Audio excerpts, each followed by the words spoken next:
audio whatsoever. Why did it switch everything? I don't understand. I got me, and you should be on this one.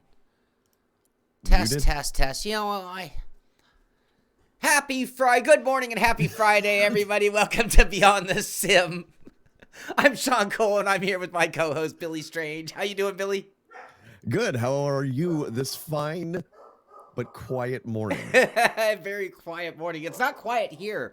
My dog is losing his mind, and I can't control him. I'm pumped up. It's Friday. I'm always pumped on Fridays, and this is a super special Friday. I'll talk about that more at the end of the show. Super. Today's going to be a little different, and actually we have a little news for next week, because next week will be super different. We're going to make super the word of the day here. Wow.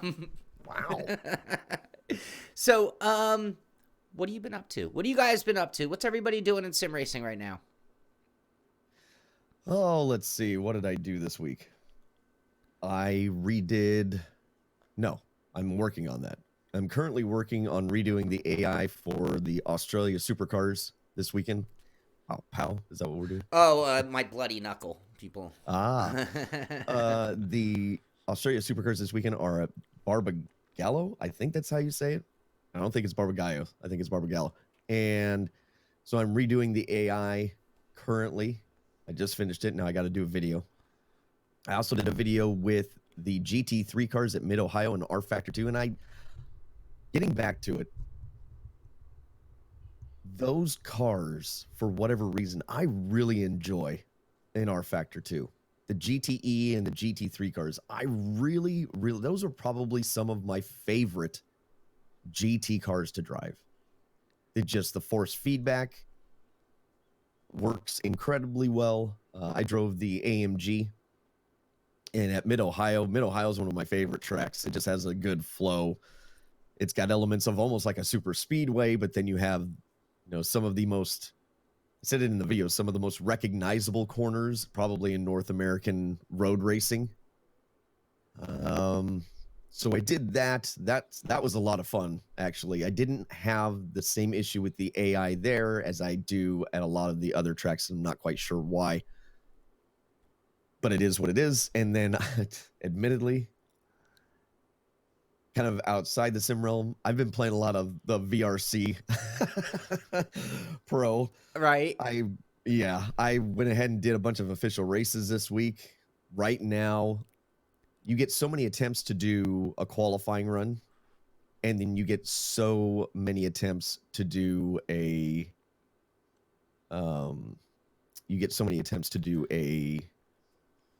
what am I trying to say? A final run.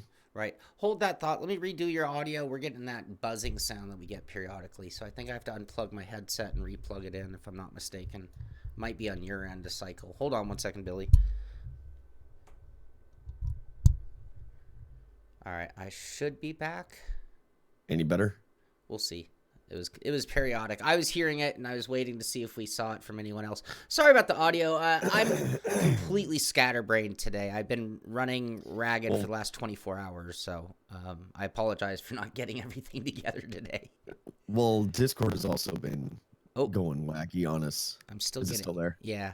Hold on. Discord keeps messing things up. Beat Club says great content. Right now, we're nothing but audio and video difficulties, but thank you for that. Thank you very much.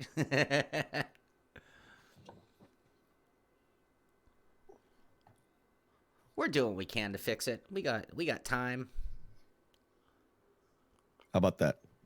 Sounds good so Any far. better? I think so. Okay. All right. So continue on. I'm sorry about that.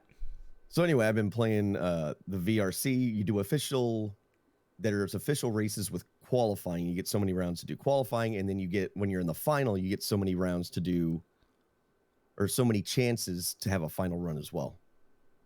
So I did a bunch of that, did on-road, off-road, 8 scale, 10 scale, gas, electric, like all over the place. I don't know. I can do them quick enough. Even if I practice, like do one round of practice, I can do it quick enough so that I don't know. It's just doesn't take a long time. So I've had fun doing that. And then I've also been playing Days Gone, which is completely not sim related, but I'm having fun with that as well. I have been playing with, not playing with yet, but I'm working on getting a controller and a copy of VRC as we speak. It's funny you say that. So Nice. that is in the works. I'm very jealous. Did you get the dongle? I'm getting a dongle. I have a friend because I guess VRC doesn't necessarily sell all the equipment like they used to, so it's a little weird. But I have a buddy with a inside line. I just bought something through them that is a better bit rate USB dongle. Okay. Than their old ones. Okay. And it seems to be making a difference. I feel a little smoother with it. So anyway. Well, what's funny is I have a really cool Tamiya a very cool Tamiya all-wheel drive touring car. Max, come on, buddy. My dog's freaked out too because I've been packing bags for 24 hours straight, and he's like, something's up. Either Shaun's leaving. Yeah, either I'm leaving or we're moving again. What is it, you know? And so he's a little freaked out today. But can't remember what I was saying. VRC. That's cool. I'm immensely jealous. There's a few of us that have it, like Brandon and stuff. We'll have to do an impromptu. We can do an online race. Right. With that. Oh, Brandon says that they do. VR still says the dongle. Spectrum makes a dongle as well. Neonite says dongle. I love that word. Is there an official word, or has that just become the word? What I was saying is I have a Tamiya touring car, all-wheel drive, and all it's missing is a radio, and it's like brand new. It was given to me as a like stage prop, so to speak, and it was like all it needs a radio, and I could be racing. The nice thing is all you have to do is get that dongle. You can have any radio, right? Like even an old radio, as long as you've got the receiver, you just plug them in, right? Plug it into the USB and slot on your PC, and you're good to go. So it's fairly simple. Too bad I got rid of all my RC stuff, all of it, cars, planes, no trains, but yeah. So I've gone off the deep end on that. Right on. And then you played some Days of End. Is that what you said it was? Days Gone. Days Gone. That's. There is a topic in there that is tertiarily related to sim racing. All right. But I think we could make that a topic for like another day. Because I don't want to get into it now because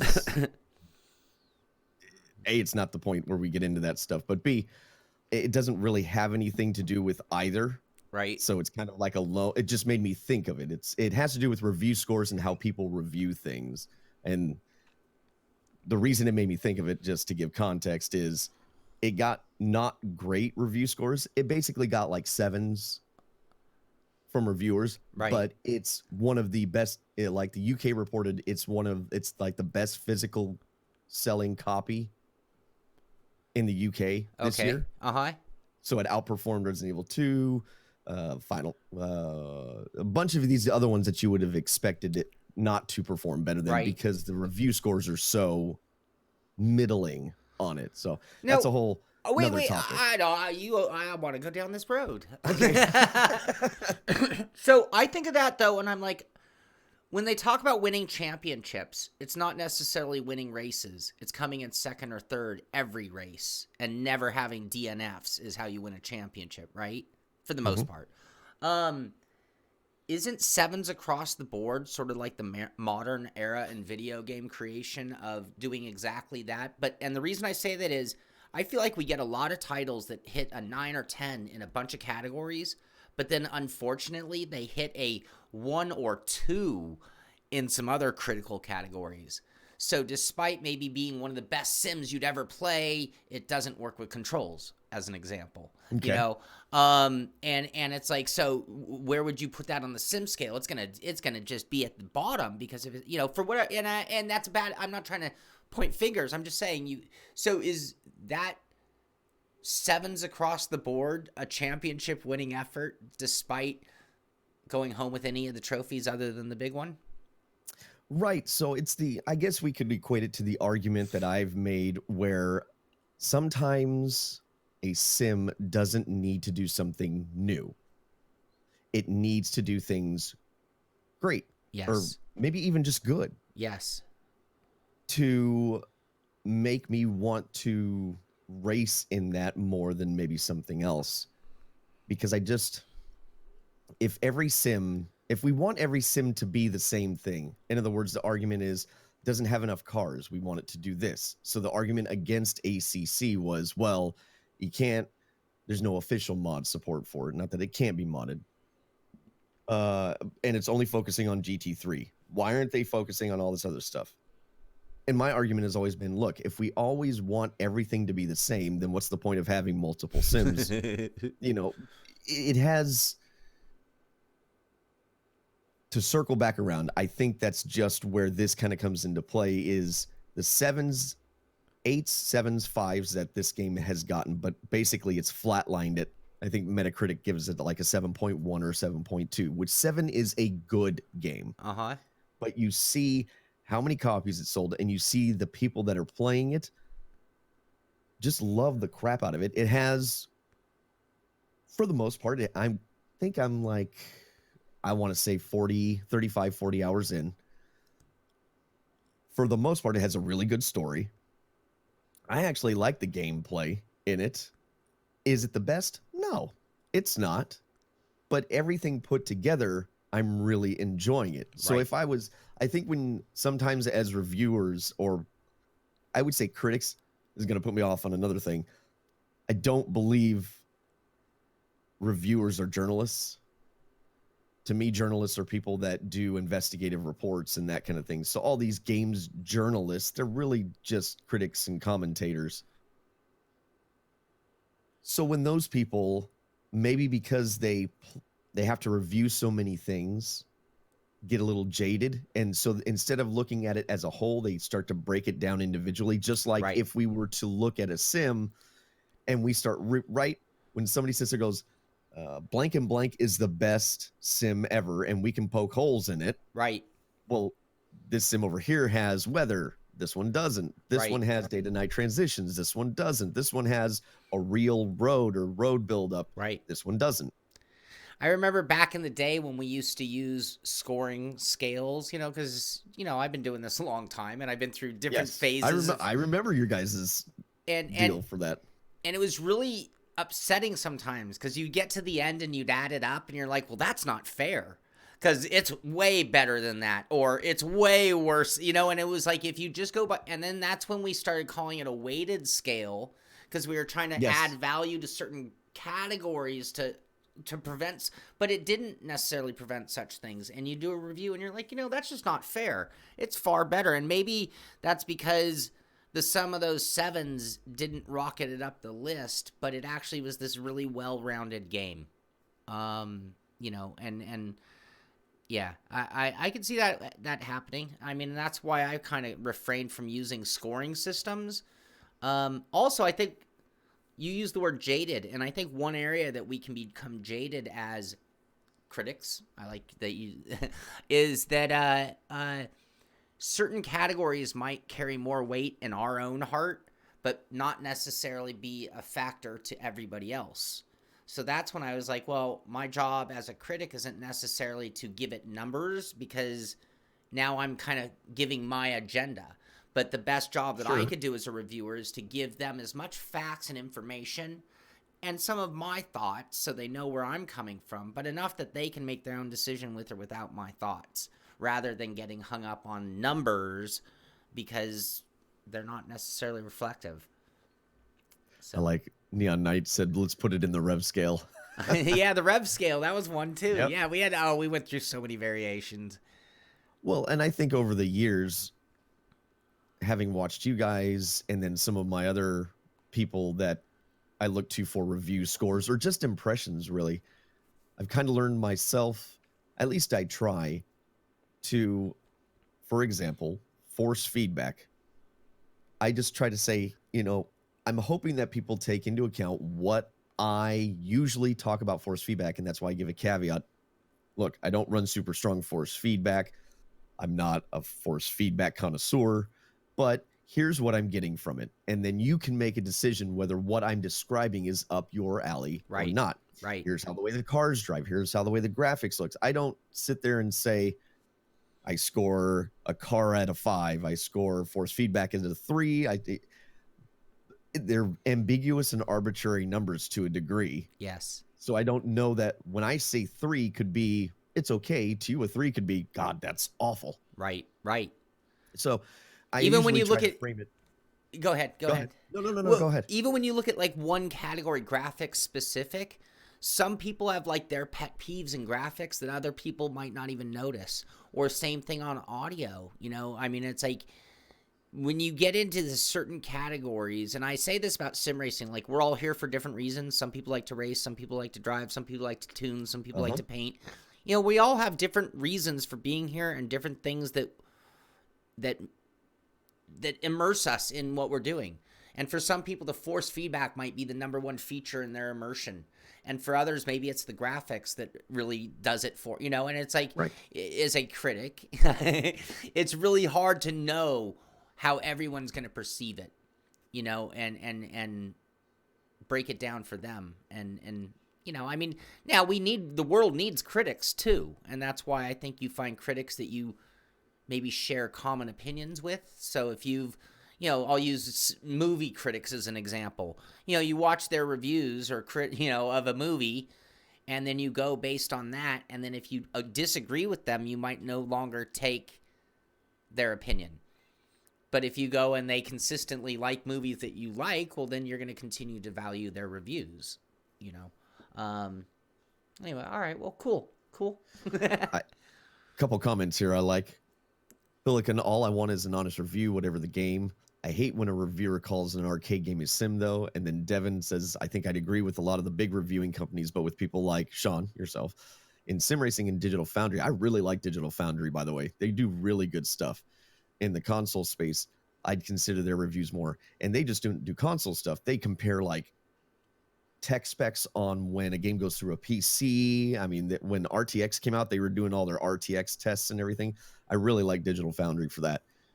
And the one guy does, John, I think his name is, does a retro series that's really cool. Like he goes deep dive. It's really neat. Anyway, so to Pelican's point, so he says, I hate it when a reviewer calls an arcade game a sim, though. And there's the tricky part, right? Yeah. It's only relevant to what our past experience is. So if somebody is playing, we'll say like Forza Motorsport, the current series, they feel like that is the most realistic thing. So they're going to make that argument to them because they really haven't experienced any of the PC stuff. Right. To them, that feels the most correct. Actually, Dave Blair actually just did a video on this. Now that it reminds me, Dave, we had talked about Forza and he really wanted us to get to see the light of Forza. And he literally just did a video the other day where he's been playing a lot of iRacing and Raceroom. And he says, when the cars get so fast, this no longer feels as good as I thought it did in Forza anymore. Right. Like you can tell where the problems are. Right. As opposed to what I've done in Raceroom and iRacing. So it's experience based. And that's hard to convey sometimes when we're giving a critique or a review, that we don't know where you're coming from. So the best we can do is say where we're coming from. Right. Yeah. And, that's, you make your own decision. Yeah. And maybe to somebody, Project Cars 2 is a sim. To other people's, Project Cars 2 isn't a sim. And there's reasons for that. It could be because they can't do blank, or, everybody, it's funny sometimes just to see the variance in opinion about what makes a sim, because it's all across the board. Right. I honestly, I could give a crap about weather. Really, right. I really don't care. Well, and that gets back to what I was saying about how some people are going to be very judgmental about their software. I'm going to second what people have said, and I'm going to. Sorry, Lead Belly 2009 says, if you can't die playing, it's a game. That goes along with what I'm saying. Brandon kind of said, technically everything is a game. Someone else in chat said that as well. But Here's what I'm going to say. I think the worst word ever invented is the word sim. And I think the word sim has been destructive. It's a terrible word in terms of trying to identify what we do as a gaming niche. So the general public has no clue what that word means. Even though it's the SImpit is my name, Sim Garage this, Sim that, we're all sim. And then we go create this word sim and make it this elitist value to judge other games by. And they are all games. I mean, even if we were to make our Sim Pizza Sim, it's still a game. You know, we are still playing with controllers on a computer. You can't die. You can't get caught up in a fiery accident. I was talking to, it was during the Hot Lap Pump Day, and Unser was talking about treating a sim like a real life scenario. Like, you want to get better at not crashing? Well, then penalize yourself by making yourself limp that broken car all the way back to the pits. Because you know what? It's the same argument against AI. Yes. Right? Yeah. Treat it. It's the way you treat it. It's the way you treat it. And if I were to do 10 push-ups every time I crashed a car to add some consequences for my action, that would be another step in the direction. But we're still not the same. You know, we are just playing games here. I hate saying it. But yeah, the word sim's terrible. The word sim, you know, and it's funny. Well, don't you think that we use sim to make ourselves like we're not really playing a video game? Yes, I do. And I think that's actually constructive because it's elitist, you know? I agree. I just, you know, and then it becomes this genre defining thing, which is kind of ambiguous. It doesn't, everybody has a different definition. It's like everybody having a different definition of what's fun. Right? So sim, it's not just a video game. Okay. I like to, when I played Gran Turismo back in the day, you could have told me that was a sim. I would have been like, okay, yeah, sure. I don't know any better. Right. This, to me, at the time, was the most realistic thing that I had ever played in my life. I didn't have a PC. Right.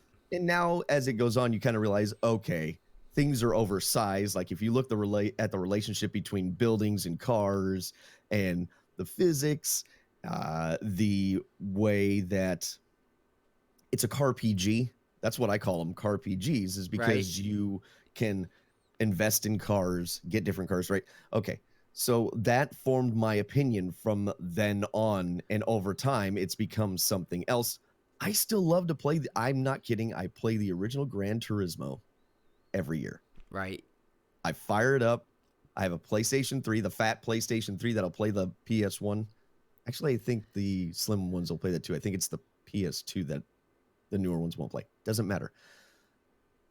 I still play that game. I still enjoy it. It looks a bit horrendous now, but I don't care. I do it for nostalgia's sake, and I go in and I take the game for what it is. Circling back to review scores and Days Gone, equating this to other sim racing titles, I think people need to take it for what it is instead of what we want it to be. Right. We can want everything, but what is it trying to do? Yep. And does it succeed? Does it do that well?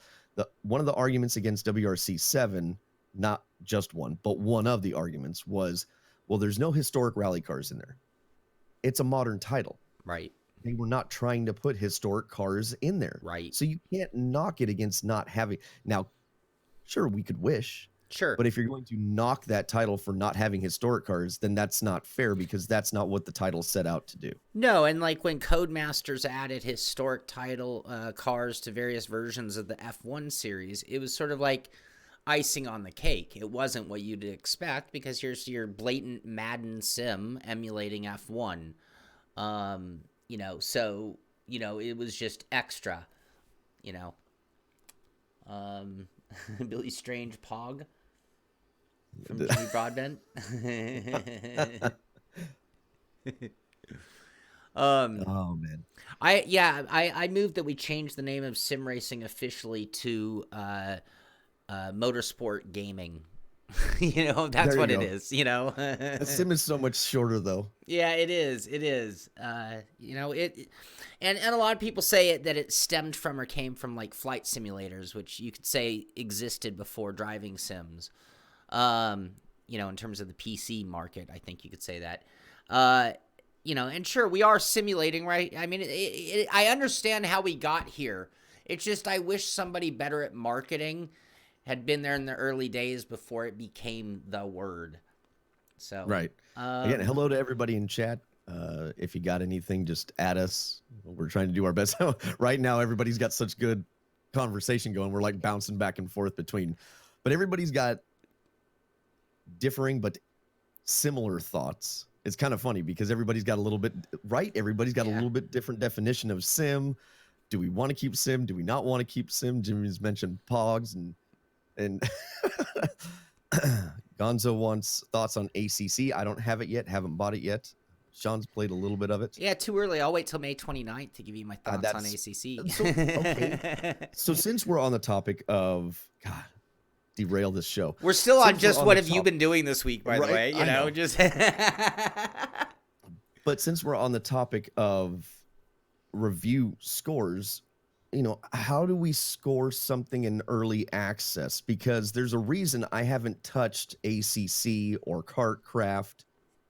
I've touched Kartcraft, but I mean like in a critique manner.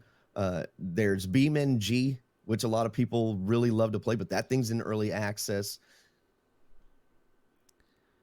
Even when it gets out of early access, it constantly is evolving, like it's making steps. Right. So if you look at more traditional games, Anthem was a fairly big flop, and the big thing for them right now is all their player base is leaving because they've now delayed the roadmap that they had that was gonna make the game better because it launched in a poor state. How do you score that? Right. How do we constantly update Rainbow Six Siege is another great example. That didn't start out great, and now people love that game. So how do we as critics, how do we as commentators sit here, and do we just constantly come back to a game after a year if they're still working on it? Yeah. Do we wait till they're totally done? When you look at so if you were to compare iRacing and F1 2000 and whatever number, I think they began about the same year, within a few years of each other in terms of the beginning. And here we are 10 years later, and iRacing is the same sim, essentially. It's evolved a lot. But yet we've reviewed Codemasters 10 times in that same period. For each generation, it's going to get a new review. Same thing with just I think the whole evolving sim is going to be the new face. I mean, like Raceroom is an evolving sim. R Factor 2 is an evolving sim. iRacing, Assetto Corsa Competizione, I'm not sure if it will or won't. Like, it might come out, it might get a patch or two, and then that might be the end of the road. I don't know their pattern. Assetto Corsa was kind of an evolving sim until Competizione. But maybe that's sort of them finding that middle ground. I guess is a little different direction on the topic, but between the two. No, they're not going to be a Madden of Sims and come out with one annually. But they need to come out with a new sim periodically enough to get repaid. Because if you just keep developing forever, unless you're like iRacing and you can keep charging for content and a subscription, well, they're based on the $50 and you own it, format. Sure. So, I can understand kind of needing to do both. I've often thought, iRacing should have at some point, they jokingly called themselves iRacing 2.0, and then they retracted it. And I actually think that was a big mistake. I think they should have stuck with it, and at this point, we should be at iRacing 3 or 4. Right. It alerts you to a change, right? Yes. I think Raceroom has the same issue. Yeah. Raceroom is not even close to the same thing as it should be Raceroom 4, and it's like, right. And maybe if they, in the case of Raceroom, which has such a great economics model, maybe it's only like a $10 or $15 investment to previous owners, because we're not really going to you're not going to see a significant build, because it's really a combination of everything we've done until now, along with this next semi bigger than normal build. We're going to call it Raceroom 2. Existing customers can spend this many VPN or whatever, or $15 or whatever, and you're upgraded to the new.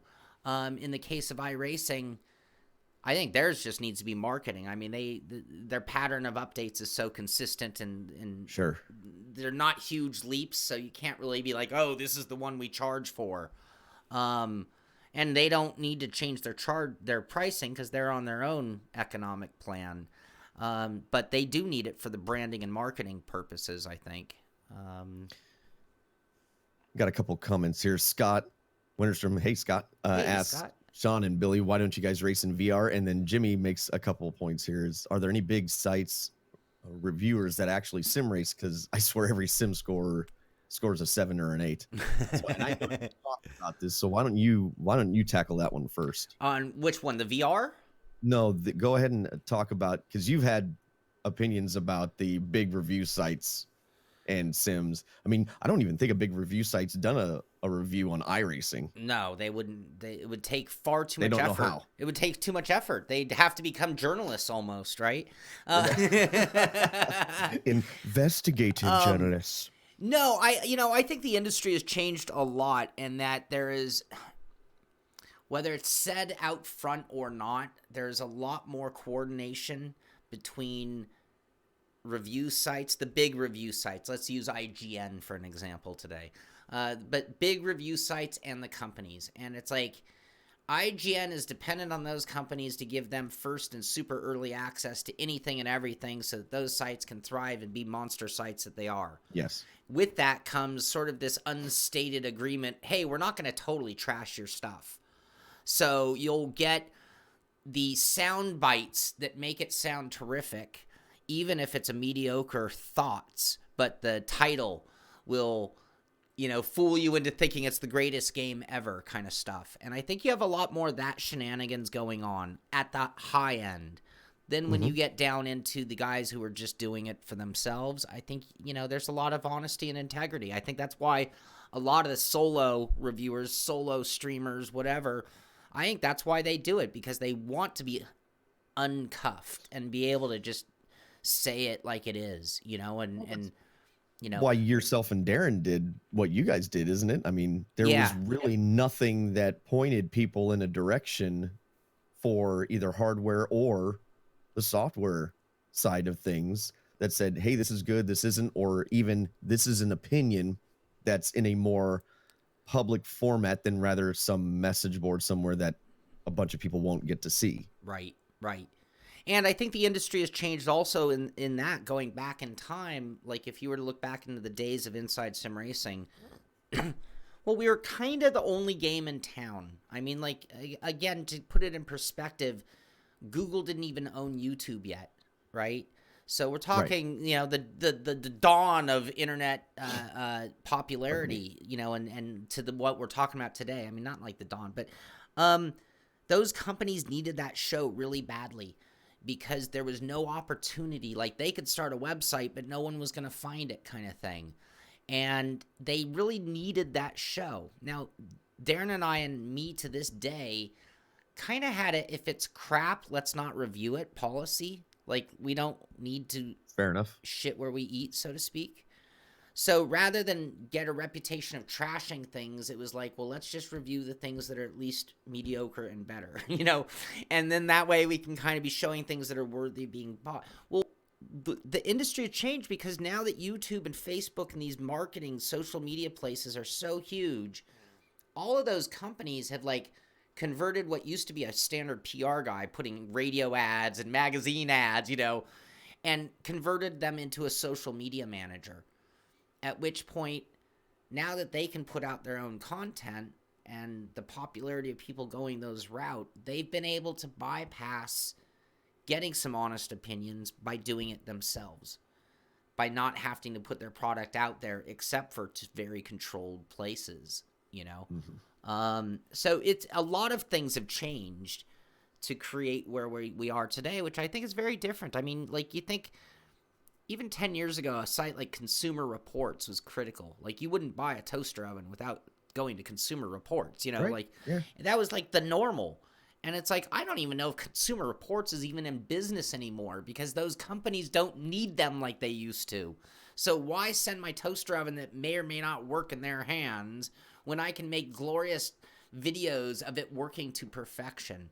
So I just, and it's unfortunate, but I don't think that the world is demanding it. The reason is more on what we're willing to accept than what they are forcing down our throats.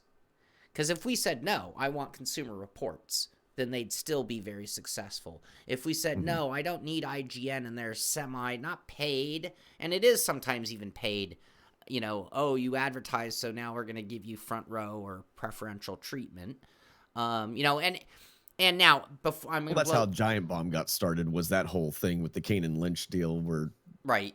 he said bad things, they didn't like it, he got let go and started Giant Bomb. Yeah, well, and that makes total sense. And to maybe some of the younger people in the audience, to ruin everything for them, but this is like something that like Road and Track and those kind of automotive magazines have been accused of for decades. Yes. So this is just the new, the print magazine world has been replaced by the internet, and so have the same tactics going back into because right. You could buy what you wanted out of Road and Track was the rumor. Are they in business? Can I get sued for saying such a thing? But it's amazing how a positive review of the Mustang would be accompanied by like full page ads for the Mustang in the same issue. It's like, wow, and that's an optics problem, because the person may have been, those two departments typically don't talk to each other. Right. Advertising is completely separate from the person doing the review. Right. And they typically don't know what the other person is doing, or the advertising guy may know what's going on, but the person reviewing doesn't. Right. And that's where it gets sticky, because it becomes an optics problem where it doesn't matter the intent. All that matters is what I perceive to be true. Yes. And if you're placing your review that's positive next to your Mustang full page ad right next to it, right, what does it look like? Right. When in actuality it doesn't mean anything. Right. But I'm reading it going, oh, I see what's going on here. You guys paid for the review. Absolutely. So, and that's a hard thing to balance, because they have to stay in business. Yep. There's something, it's just like the big review sites. I don't know if I go as far as to say that a lot of, I would say 99% of the content that comes out of those big review sites have nothing to do with being bought or paid for. I really don't. I think that happens every once in a while. The majority of the time, it doesn't. Because those two departments are separate, and they have to remain separate. Right. But you have problems that exist, and it just takes one time to completely taint the water right for everybody else and go, well, this time it happened over here. That means it can happen anytime in reviews. Right. So I feel like I agree with you on not wanting to talk about or review. I mean, I've said it on the show. Jimmy just said the same thing, is it's not enjoyable to play something that's bad to begin with. Right. Right. And, do you want your outlook? It's like the angry video game nerd. I loved the angry video game nerd, but he's pigeonholed into ranting about right. things. He's tried to branch out and do other segments, but for a long time, I wanted that. I don't know. It's just Jimmy. Jimmy, that's fair. And that gets back read to that comment. And I got distracted. And that does get back to exactly what Billy's saying. And it also comes back full circle to something that I was saying, which is, when you're a reviewer, hopefully you have enough content out there that people can cross-reference your opinions on things, and that even if you are sponsored by something, by a certain point, you have to know if the person you're watching has integrity, or forget even the word integrity. That's too strong a word. If they share common opinions as you do. Because again, I don't watch reviewers that completely have opposing thoughts, like I like stupid comedy movies. So I don't go watch a super straightforward high-end movie watcher review, because they're going to think the movie Step Brothers is ridiculous. And they're going to say this is the worst movie ever made. And so I need to find reviewers who are going to find that kind of movie hysterical and highly recommend it, or and so I think the same thing when it comes to hard products. So even if I am wearing, let's say, a iRacing shirt as I review it, I think that if you've watched me review 10 other sims, that I better stay with that integrity, or as Billy put, one time you don't, and you just took your integrity and flushed it down the toilet. Because people might not ever believe you again. So I've tried to always be brutally honest. And one of the things also, I think it's important I don't know how some guys do it. Like when a NASCAR driver takes a sponsorship from a product they could care less about. Like there's an endorsement to me. Like when I'm wearing your name across my shirt, whether I'm doing commercials saying I love, Bubba's butt paste or whatever, Of all the things, of all the things to think of. Fair enough. We know where you're going. Go ahead. But that there's this silent endorsement that just goes with wearing it across your chest. And we do this whether you're a sponsored racer or not. You choose to wear a shirt out in public, you are endorsing whatever you are wearing on your shirt. So it's been important to me that I only work with companies that I'm willing to make that, even if it's just silent, even if I'm not making commercials saying, hey, this is the best thing I've ever used. It's okay. But again, I wouldn't take sponsorship from something that I don't believe in or I'm not willing to race with or use personally. If it says Rice Krispies on my car, that means there's Rice Krispies in my cupboard, right? That's what I mean. So to that extent, did Mark Martin use Viagra? I don't know. Maybe. I'm just saying. I'll tell you what, if it said Viagra on my car, I'd use it. I've always been, hey, okay, I guess I'm of two minds with that one. Circling back to what we would review, not putting things out there that we don't like. I also came up with, on my own, I would sit there and say, if somebody was to ever give me a sponsorship, I would then not review that product. Because if I'm getting a sponsorship, like currently getting a sponsorship, let's say from, somebody mentioned Thrustmaster, so let's just say Thrustmaster. I would not review any of the Thrustmaster products. I would say it's a paid for advertisement if I'm going to do anything at all. Right. Because even if I try to be objective about a review and say it has no influence, but Thrustmaster is paying me to have a spot on blank on one of my videos, it can't work. Right. Because the viewer sits there and goes, well, I call BS because you're being sponsored by Thrustmaster. Sure. So I personally would never do that. I would not get a sponsorship and then go ahead and review that thing. It's just like having some site or some software developer pay you to promote their game and then you go ahead and do a review of it. Right. I would no, not I totally do understand. that. I'm totally guilty of doing that. I mean, but now just for me, it's not. Well, it's just for me, it's not something that I would do. I'm in a different place where I don't need that stuff to survive because that's not what I do. This is not what I do for a living. Right. But it's just not something I would do.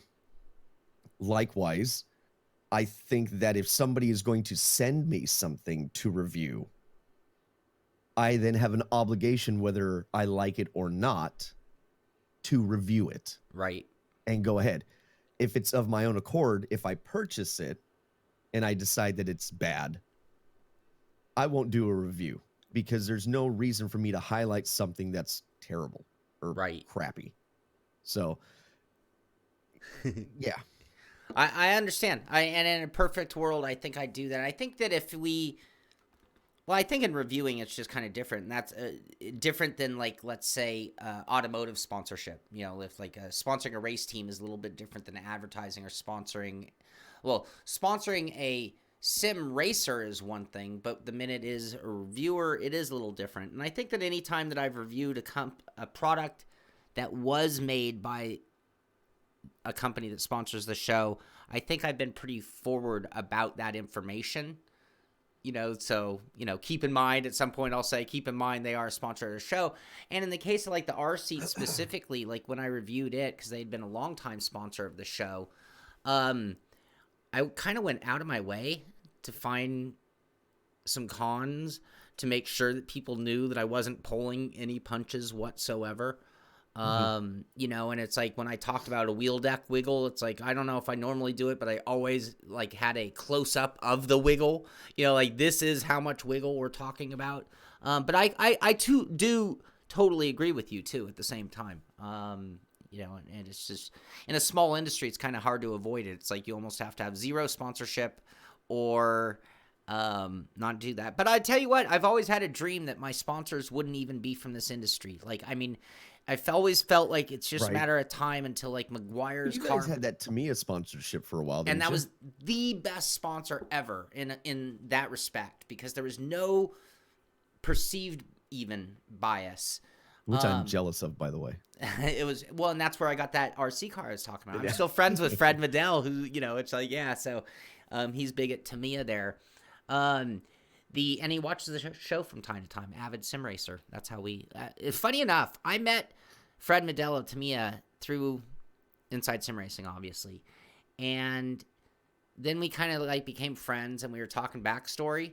And it turns out that he worked at the hobby store that was like up the street from my house that I probably spent like $8,000 at. So we didn't remember each other, but it's like there's That's no funny. Way that he and I didn't cross paths on like a weekly basis. Anyway. So what else have you been doing this week? Well, I was going to say real quick. Tony Brooks says mentioning a small negative aspect can make a review seem more honest. Right. So that I don't ever put out something that is just a glowing review. I just don't want to put out something that I absolutely hate. If I can find good points in something, but maybe overall there's some issues, I'll point to GT Sport, actually. When John and I did the review for GT Sport, there were a lot of negative things that I didn't care for. There were a lot of things I did not care for in GT Sport. But there were some points that I thought they did really well. And having a review like that is not an issue for me. I just don't want to sit here. There's a reason I did not review F1 2018 last year. There's a reason I didn't review NASCAR Heat 3. Right. It was too much. And I don't want to be that guy that's just railing against. Sounds like it's an optics thing. If I go do a huge rant, and that stays on my channel, and that's the first exposure anybody ever has of me, then that's what I'm known as to that person. And I would rather have somebody's first introduction to me be somebody that maybe can find the good and the bad in something, or be level. Maybe I'm not level-headed, but at least be critical but fair about something. Or I really want to showcase stuff that's fun, that I find enjoyable, that you may not be trying, that you should give a shot. That's what my whole, talk and drive deals are for, is to showcase something that, hey, you may not be trying this weekend. Here's a race coming up. You should give this a shot. It's kind of fun. Right. Well, and I think that's a critical thing you mentioned. It's kind of important that we have fun doing what we do. Whether you do it like you, or you just, aren't really, shooting for sponsors, trying to make money, so to speak, or if you're doing it like me and you're trying to make it your living, either way, it's important that it be fun. Or, I read about articles about, streamer burn and these things. And it's like, well, I'm assuming they're doing things that they're not enjoying doing if they're getting burnout doing it. So it's probably pretty important, and that's a big reason for me. Anytime I'm doing something I'm not enjoying, it's like, oh, wow, this feels like a job. No. Yeah, and it's not, being negative is not just I think for both of us, is not to be negative for negative sakes. We hope that things will improve with what we're saying, not just we hate the thing. It's like, I don't want the thing to fail. Here's what would make it better. So, next time, or if you can fix this, try to fix it. So we got a few points here. Nitzer 24, Outlaws should sponsor Billy. I've heard more sprint cars from Billy than the rest of my life combined. Fair enough. Snake Dr. Billy, you missed the cue to move on to the next topic. I did, but I chose to ignore it. Would Billy shave his beard for Palmolive sponsorship? Absolutely.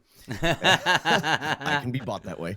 Brandon says, like the R3E Porsche, Billy. Yes, the R3E Porsche, I just wasn't a fan of. I think that was the 934, if I'm not mistaken.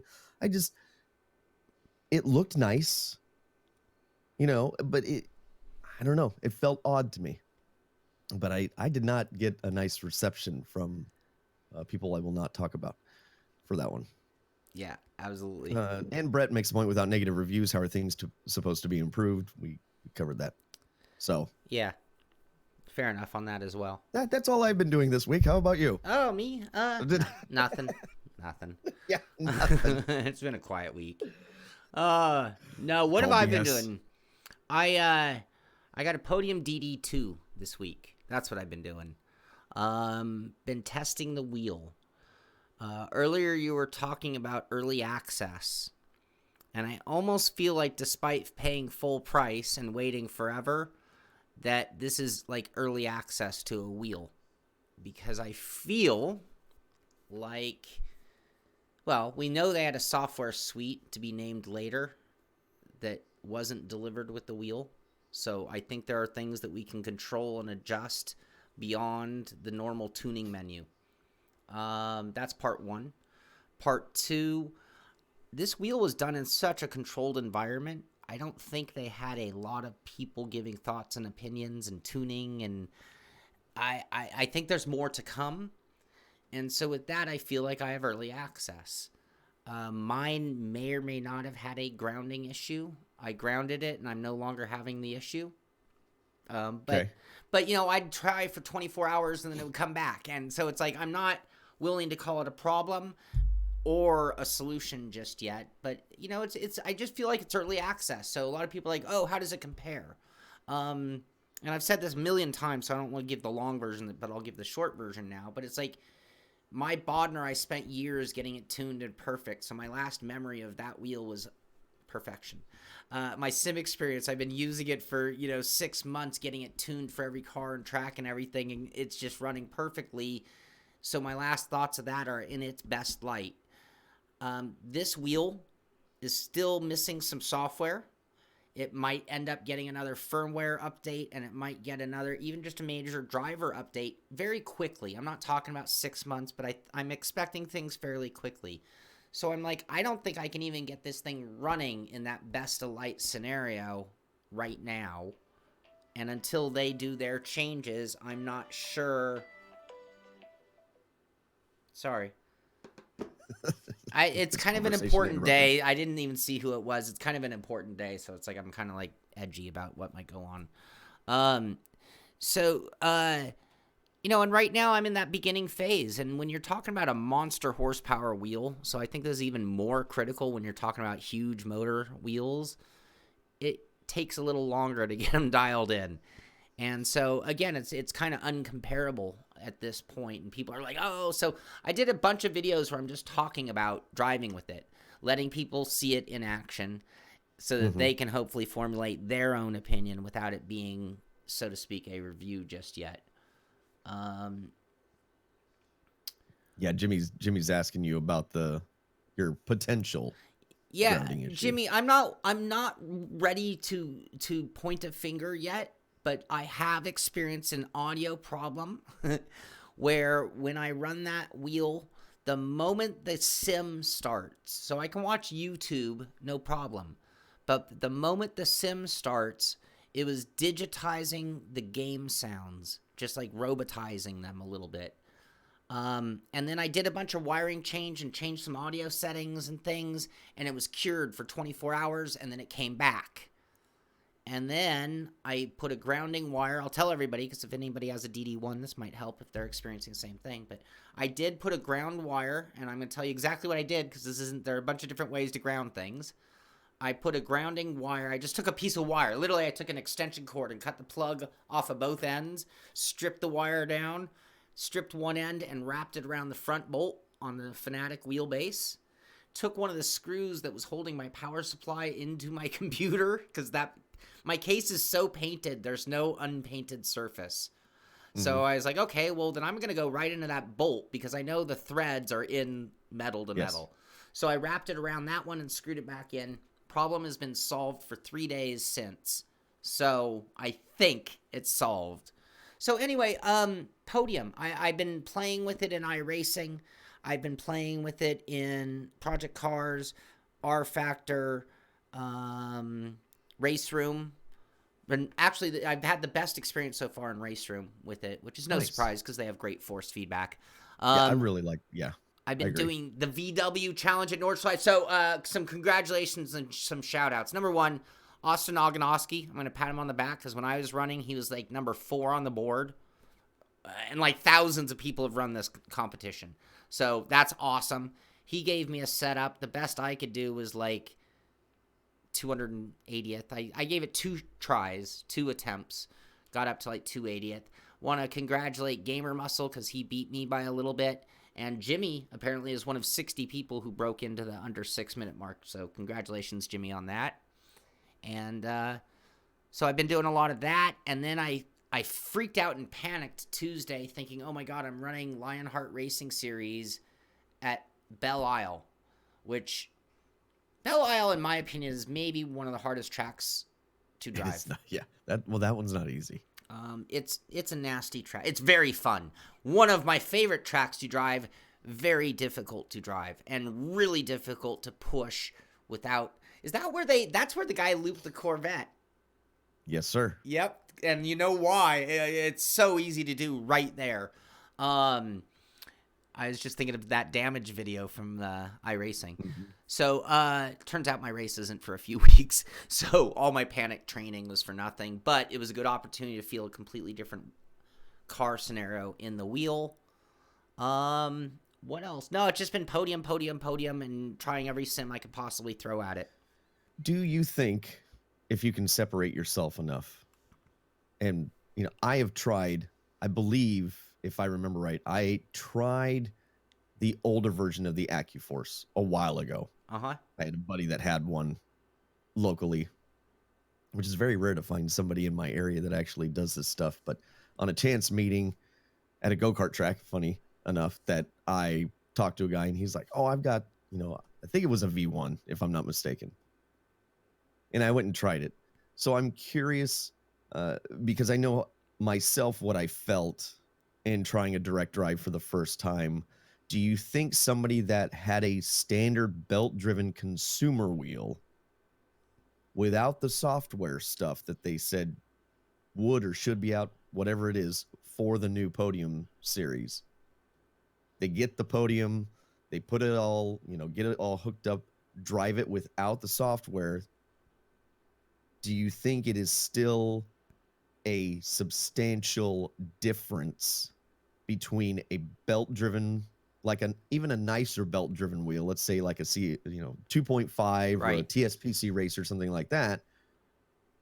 Do you think they're going to notice a big of a difference even without using the software suite, if that is their first experience with a direct drive? Yeah, and I think it comes down to the very first biggest difference, which is the tremendous difference in power. So, I can't remember what's the exact Newton meters on a 2.5. I think it's like 5 or 6 Newton meter total power at its peak. That's not sustained power. So that means usually when you're running, you're getting, probably 3 or 4 Newton meters, which, for the record, is plenty. That's more than enough. Yeah.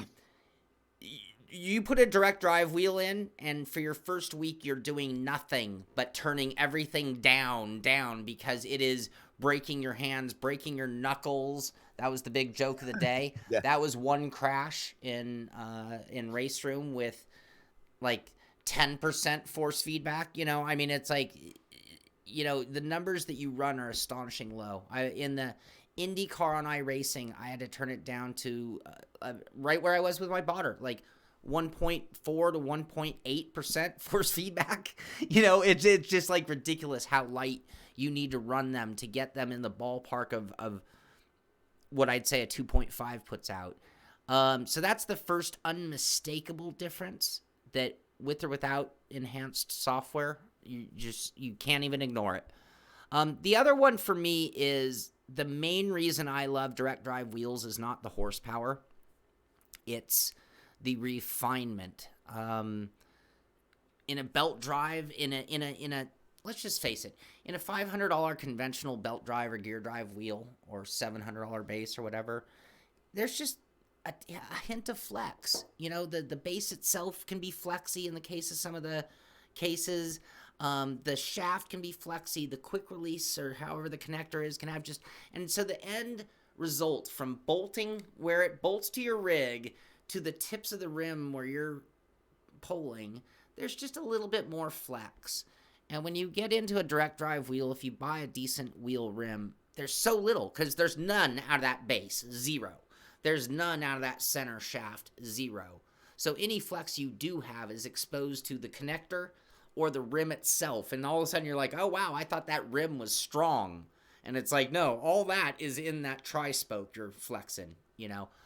So those are the big difference. And then the other is when you get it dialed in, what I love the most about the direct drive wheels that I've used when I get them dialed in is when they're at zero, that like not putting out a lot of how really smooth they are, right, and how free turning they can get even.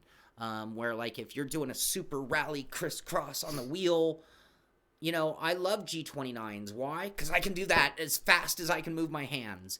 And a direct drive wheel can actually get to that very easily. And then when you get into stronger than a G29 wheel, I feel like you start getting into some friction that prevents super quick movement.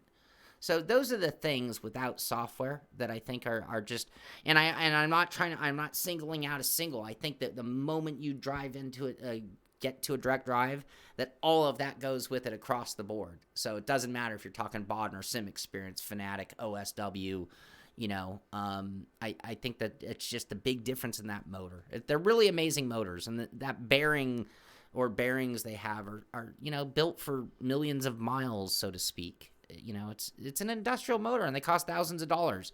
So right. they play by a different set of rules.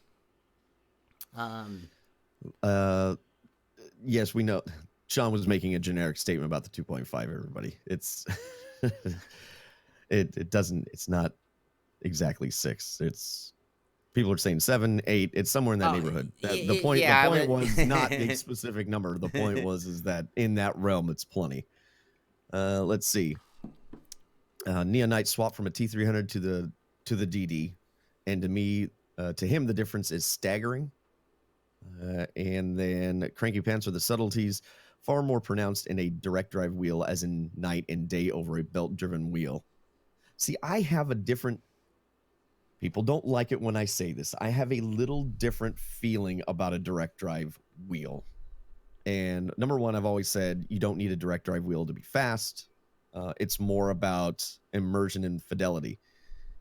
The thing that I notice that is off-putting slightly about a direct drive wheel until I divorce myself from this one fact is that when you race a car, you do not have that feeling in a race car. Right. Because you have tie rods, drag links, you have all these things that create flex. So you tend to, I don't actually notice the tightness of a direct drive wheel.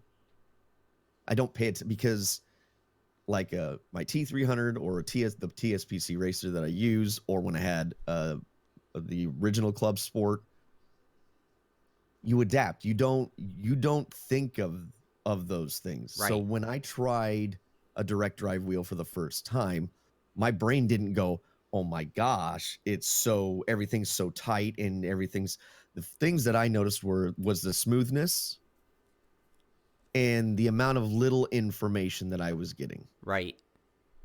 But those, to me, that's not realistic, because you're asking force feedback to inform you of things that you wouldn't necessarily feel in the wheel when you're racing. Right.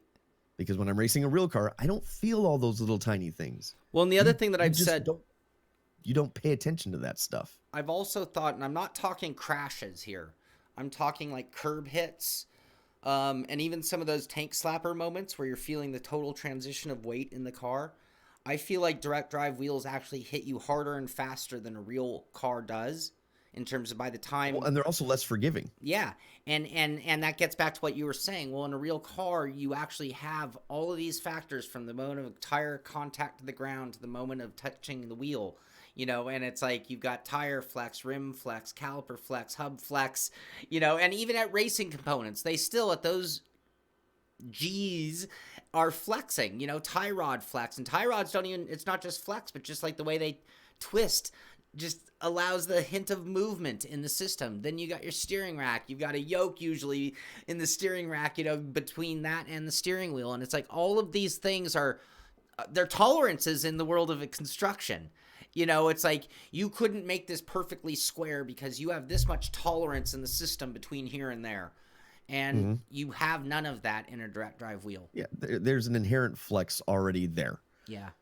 So it's not to say that what I tried was bad. I'm not saying it was bad. It was really nice. It is just a completely different feel, and one that, quite honestly, because of my past experience, right? We go back to experiences inform what you currently think of something. I just found it to be not as mind-blowing as the guy that he was, the person that was showing me. He raced karts. Karts are going to have a little less flex than a lot of things because it's literally just the shaft down to two tie rods and that's it. Right. So the amount of, you're still getting flex though, because you're still getting this little bit of toe out or whatever going through the corner because of the tie rods and stuff. But that's probably one of the most direct scenarios. But his perspective was, this is so much more better than a consumer wheel because look, it's so tight and you can feel it. And my brain just kind of went, I didn't even notice. Right. I had to go back to my other wheel and like really start messing with it and go, okay, yeah, I can understand what you're saying.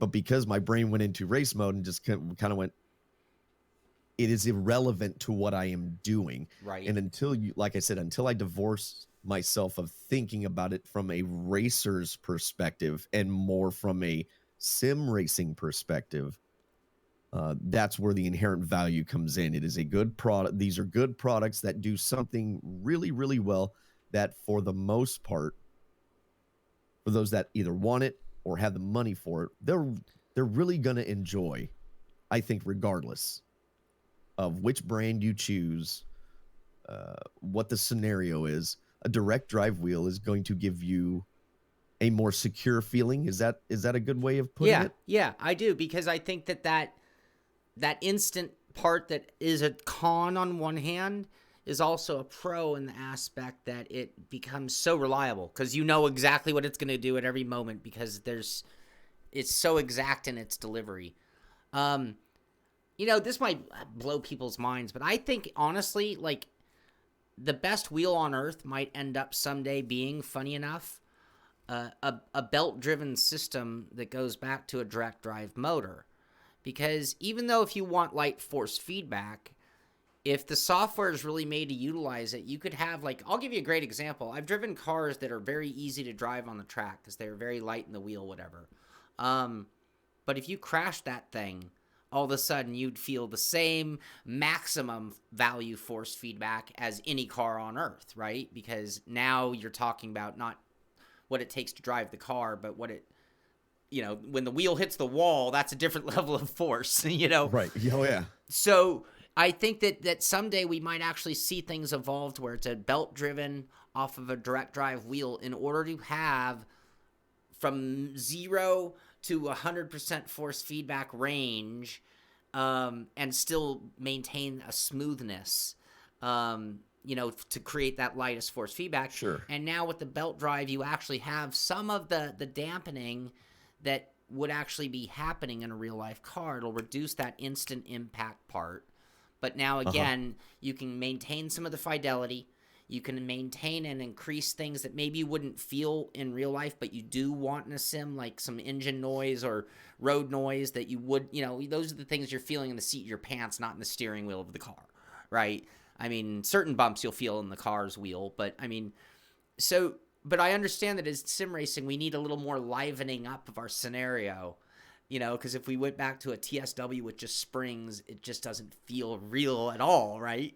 Well, yeah, I think the biggest thing for me, and Tony Brooks is kind of sort of going in that direction with his question. He says, do the subtle forces help compensate for the lack of physical G forces? For me, no, but I don't look at it that way.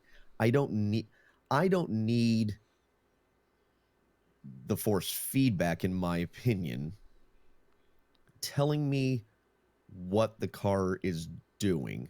What I need it to do is, I take that back. I want weight transfer out of the force feedback. I want to know that the wheel gets heavier or lighter. That's really all I need. All the little extra stuff is fun and it makes it feel great, but it's almost false information. So I don't need that stuff. Other people do. It's so, I think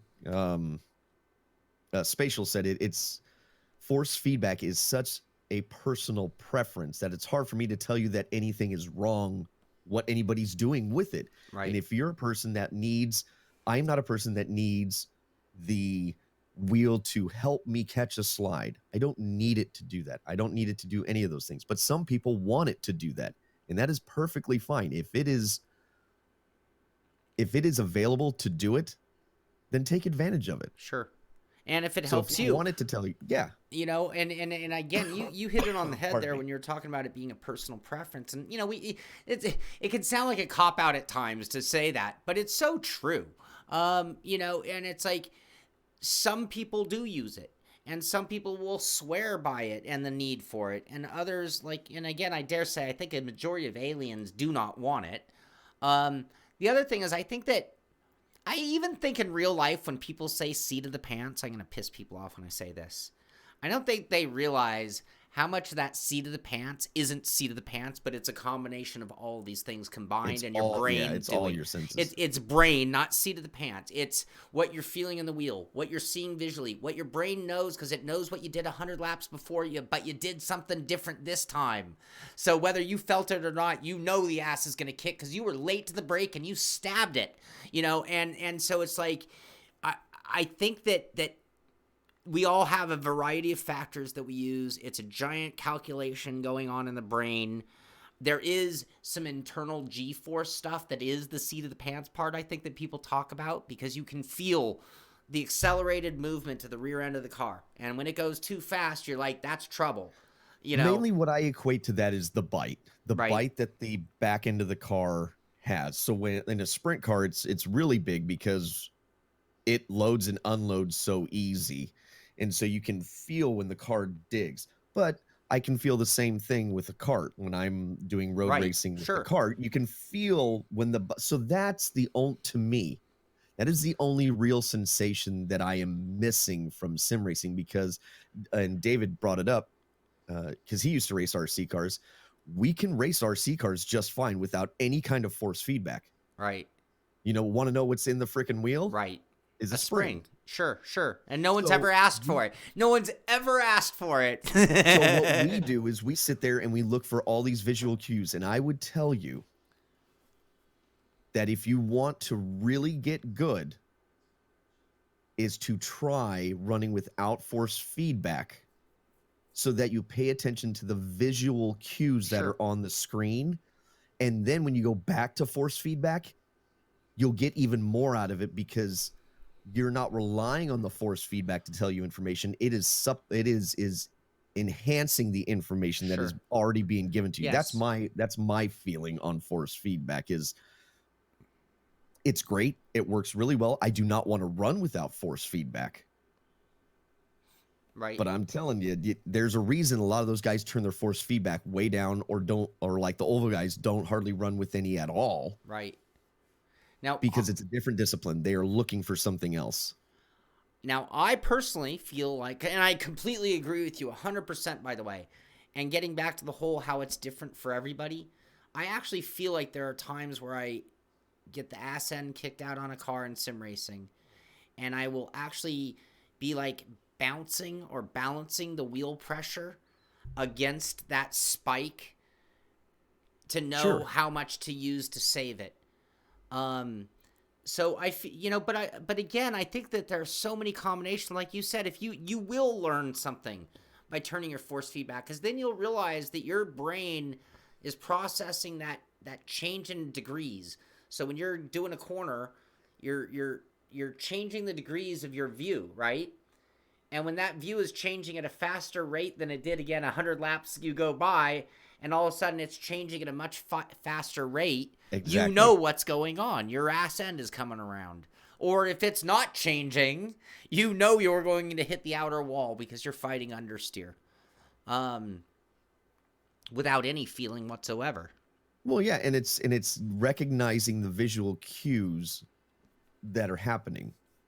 It's understanding that this doesn't look the same as it did last time. What does that mean? So, but again, everybody has a different way of wanting the information delivered to me, and that's the great part about sim racing is that you can, and people have told me I'm full of shit, and that they need all the force feedback in the world so that it informs them how to drive. And that is, I'm not saying that's the wrong way to drive. I'm not saying it's a bad way to drive. I would say that maybe try it the other way, because I think you'll find that there's an advantage and you can at least understand a little bit more. And then you can go back to all your force feedback. And I think that'll just enhance your experience even more. Right. But, you know, whatever. I'm not here to tell somebody that it's available, but you can't use it. Right. That's not what I'm getting at. Right. So I was curious to bring it back around. I was just curious if you felt like, you know, this being a new product, if people coming from a consumer wheel to a direct drive wheel of the Podium Series were going to feel a difference, and it sounds like they do. Yeah. Someone had asked, Brandon put it in there and then he deleted it, but someone had asked if you know, in the case of like direct drive wheels, is it still being underutilized because the sims haven't adapted to that being the norm?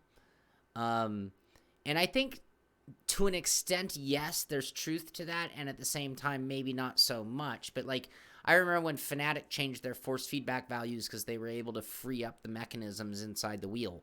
And so that meant that the values that had always been normal were no longer the values to go with. So I think that there might be some utilization. I think the utilization gets back to something else Billy said earlier.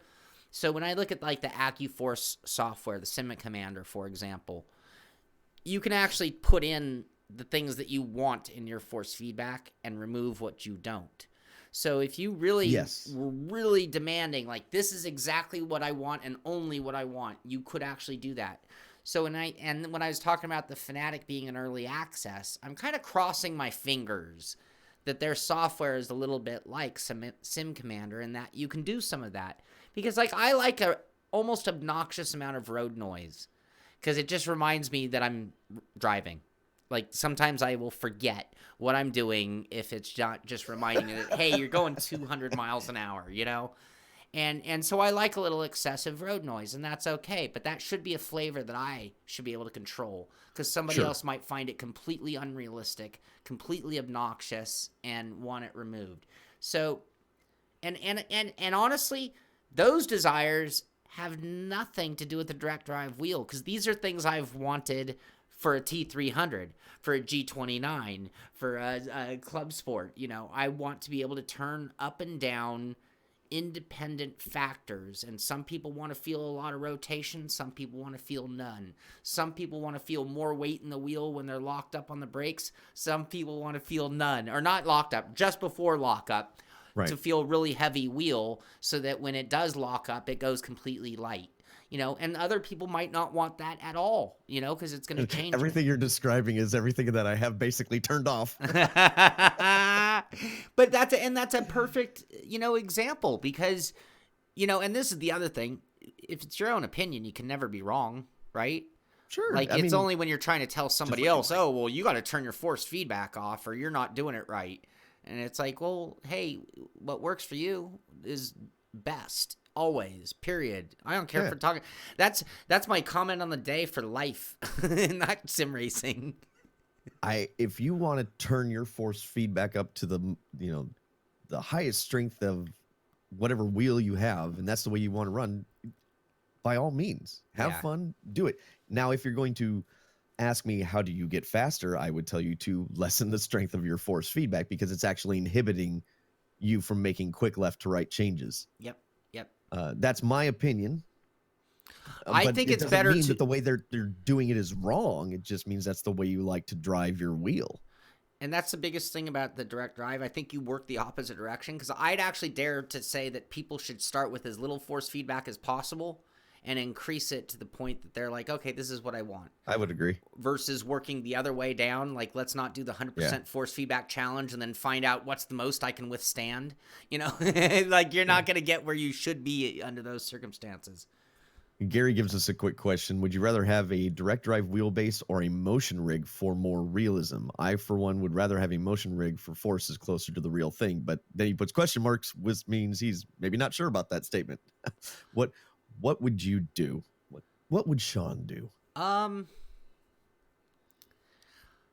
would probably take a direct drive wheel over the motion sim. But see, this is another thing. You gotta, to know me.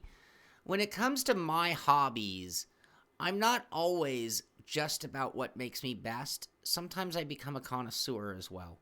And then it starts becoming about having the finer things because I have an appreciation level for what that hobby is. So, I'll use golf right now. It's like I might not need new clubs, but I wouldn't mind getting a set of new clubs because I like the nicest clubs out there, right? And so sometimes I don't mind doing that, even if there's no advantage to be gained. And I'll admit, that's Right. the way I am about things. So to me, the direct drive wheel just eliminates. It's like, man, I love that TSXW right there. That's the wheel sitting right there.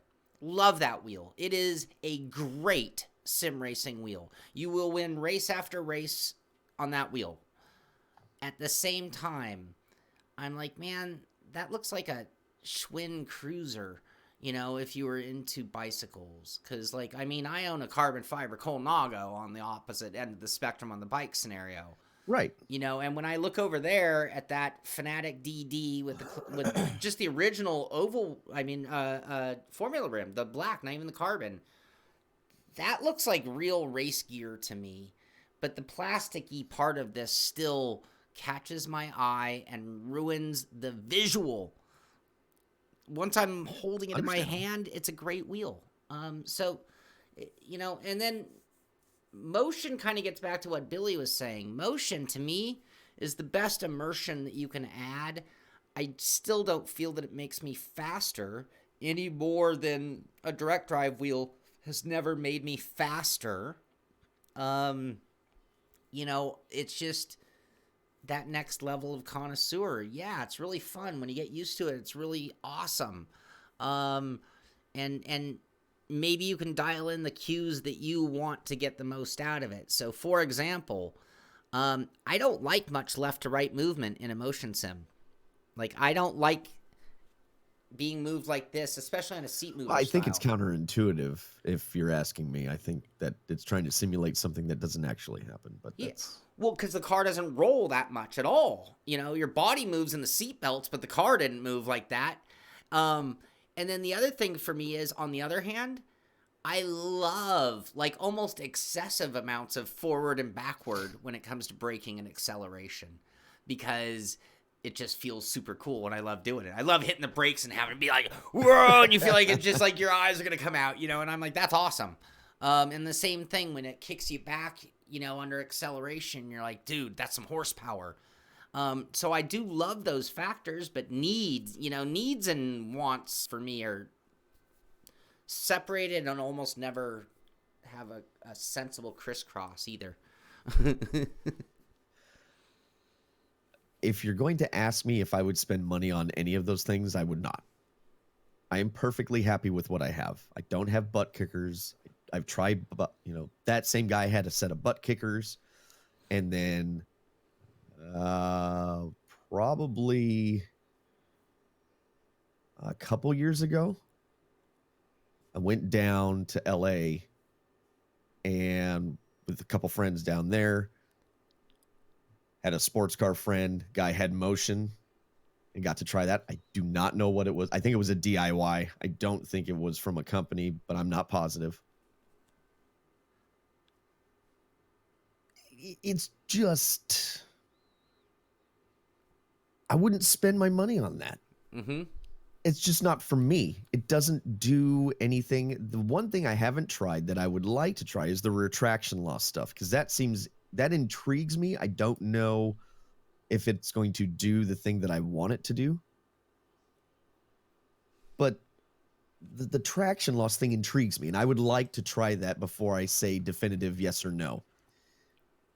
And the motion thing, you get people thinking it's supposed to represent G-force, which G-force doesn't necessarily That's not how it works. Especially the left to right doesn't necessarily work that way. It doesn't do anything for me. I would not spend the money personally. If somebody wants to give it to me, I'm not going to say no. Would you use it? But probably not. If I'm being honest with myself, thinking about it objectively, I probably wouldn't. Somebody gives me a direct drive wheel, I'll absolutely use that. Am I going to pay for one at the current prices? No, because I don't. For me, this is just me, the personal benefit of a direct drive wheel does not equate to the money that I'm going to have to spend. So people get really touchy about that, and I'm not trying to knock a direct drive wheel. It's just me. Right. And I would never pay for rear traction loss either, but I would like to try it. I would like to try that, but those things that's on a platform and the whole thing. I am perfectly happy with what I have. I've tried a few different sets of pedals. I've tried a handful of different wheels. I have a cockpit that works good enough for what I have. I have a monitor stand. I have a dash with button boxes on it. I have a shifter. I mean, compared to a lot of people, I've got quite a bit of stuff already. So it's not like I don't feel the need to have anything more. Right. I think about, the thing about our many things in life, but some people who watch this show, some people sim race are, 12 years old, right? And like the next thing they get might come from their mom on their birthday, right? Because they don't have a job. Like I didn't get gifts. I got gifts on my birthday. I didn't get stuff during the year, So if I had picked up this hobby, I'd have to wait till my birthday to get a steering wheel, let alone a motion sim. And at the same time, we're a high-tech hobby. So many of the people who are in this are very wealthy because they make great livings. So I'll never stop saying this, and I really do mean it. Needs. You need right now, I saw a G29 for $188. That is a great value. I mean, as much as I don't really care for a G29 or the 920s, that is a great value. You just go ahead if you're struggling to get it. It's all you need. With that, a trip to Staples for a little eraser, throw that in the brake pedal, and you can take on Martin Kroenke. You can take on Brendan Lay. You've got everything you need. Now, at the same time, a lot of us spend, 10, 20, 30 hours a week in our rigs? There are guys who get home at 5 o'clock after work and are in their rigs from 6 to midnight, and this is not an exaggeration. And I'm thinking if you spend 6 hours, 7 days a week in your rig, there's not an amount of money that is too much or too much. You know what I mean? Because people, like you're spending as much time as you do there as you do at work or at your, in bed or, and it's like, yeah, I mean, I remember when I was poor and I had to go buy a bed and I, was poor. So I bought a really cheap bed and it was a piece of junk, cause you get what you pay for in some cases. Now at the same time, later on, the next time I went to buy a bed, I was still poor, but I was like, man, I sleep in that every night. Maybe this is an area that I don't save a buck or two. Maybe somehow you have to skip something else because this is one of those purchases that you're going to use often enough that there isn't an amount of money that would be an obscenity. And again, getting back to my point on sim racing, if you're doing it every day and you want a motion sim and a direct drive wheel and you could spend $5,000 on just the wheel rim, I don't think you've done too much. Like I'd never say to somebody, oh, but you're just throwing money at it. It's No, and that's not, and I wasn't trying to like no, shame I know you anybody weren't. into No. anything. I was just, for me personally, but I totally get. Look, I have a flipping Hellcat. I'm not very smart, so I I understand. Somebody gets a direct drive wheel and gets all the motion and everything. I totally get it. It's just in this instance, it's not for me.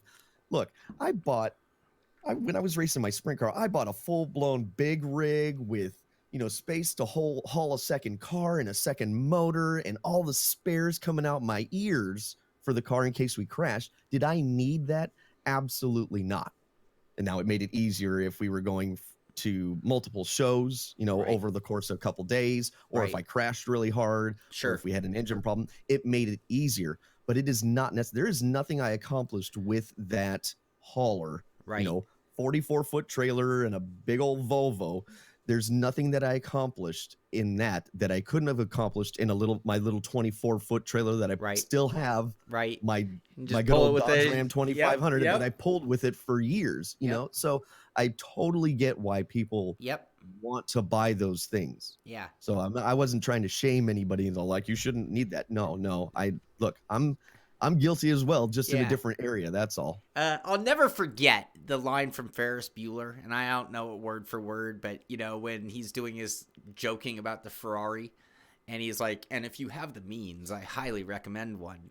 Yes, it's like, yes. sure, if you have the means, you know what? Motion sims are really cool, and you might turn it down and only use a fraction of how much it moves if you're looking for optimal realism or even optimal lap times. So maybe you only use this much instead of this much motion. But if you have the means, it's a cool thing to have. It's really fun. It's really another level of immersion, and if so yeah, I think it, again, $188, Logitech G29. That's all you need. Even triple screens, we could argue all day, single or triple. Triple are really cool. You don't need them. Not a necessity. So. Oh, let's go back to the very beginning point. People, it's just a game. We're not even sim racing. This is just a game. Oh, wait up. Put that one in there. I'll give you another example, though. Let's say that shooter games in the VR world get to the point where you're like really holding like very realistic arms, whatever, guns. And maybe the game, better example, Guitar Hero is really cool, but I never got to play that other one that came out years after the fad of Guitar Hero had died that used a real guitar. Yes. And I'm like, now that's cool. And that was like much more money, but it was like, now you're really playing, and it's like, I could see how a real music person would look at Guitar My bass player Hero bought it. and be like, My bass player bought that one. You get your guitar and it has a dongle and it did. Yeah. And there we go with dongle. But yeah, he bought that And for that specific reason. And I could see that somebody Rocksmith. There we go. Yeah, and I could see that even somebody would go the next step up and want an even better. Like, well, dude, why can't I buy a really nice guitar? Because it's like, again, when they're your hobbies, there's no obscenity when it comes to how much is too much. Getting back to Guitar Hero, my brother really liked playing the drums. And we were this far from buying him a full set of electronic drums because there's one brand of the real electric drum companies that actually was compatible with Guitar Hero. You could actually plug it in. And it was like, okay, well, that's like way better than playing with their little rickety stand, So, but do you need it to play it? No. But if you're a connoisseur, it might be important to you, And we totally missed one of those questions that we started to answer and we never did, was the VR thing. The VR. What was the question on VR? Oh, why don't we stream? Why don't we race in VR? There are two reasons I don't race in VR. The first and most important is it doesn't work well with streaming. That is really it. I mean, 99% of what I do is, unfortunately, this is kind of my job. So most of what I do is on camera in some way, shape, or form. And VR just doesn't do that well. And even if I play and then take it off, now I got the red ring on my face, and right. That's part one. Part two is not nearly as important or valid. I'm waiting on next gen VR.